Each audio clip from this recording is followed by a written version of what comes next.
Li Xwesera Mêrdînê cotkar naxwazin perên ji piştgiriya çandiniyê ku dewlet di dewan bê betalkirin û ji ber vê pêkanînê pir aciz in. Cotkar her sal ji dewletê li gor mezinahiya erdên xwe perê piştgiriya çandiniyê distînin. Li gor qanûna nû cotkarên ku deyên wan yên ceyranê heye, heta deyên xwe nedin nikarin perê piştgiriya çandiniyê ji dewletê bistînin.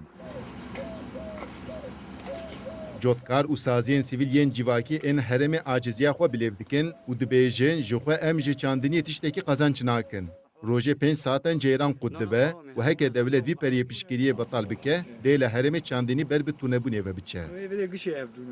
تشكي فرتون يعني عرض زراعات جودكاريه فينا جي وقتا جو جريان نيش خو افونش بين 6 متر بن عرضي تك شاندن فينا نكار بشخور بن عرضي افي بكشين كاوي تشلو بك تو براجا فرتون ما جوزو براجا وبين جرك حكومتنا مدس بافي في مساله وتشفتشي اولو مقدور نك ودس دانين سر دستكوان فينا بشكل كيدن شاره سر بك دستك يم لقار شوينك دستكات شفتشي كسلمش بفي و تشتک پرسکریک گرانه جبو وی پری الکتریکی بهوانی دن بهوانی کی چفچی کی مقدور نبه وکا ادنا به وقتی گوی حق جیرانی دوغرو درجمه بخوازه gerek ceyranı me kesinti tüne be.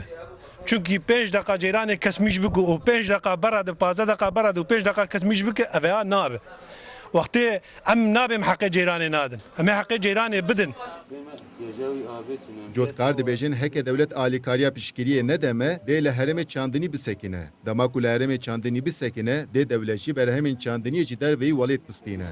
Saziyên sivîl ji bo ku piskirêka cotkara Niya Ceyran û pereyên piştgiriya çandiniyê çareser bibe, ji rayadaran demil dest alîkarî û piştgiriyê dixwazin.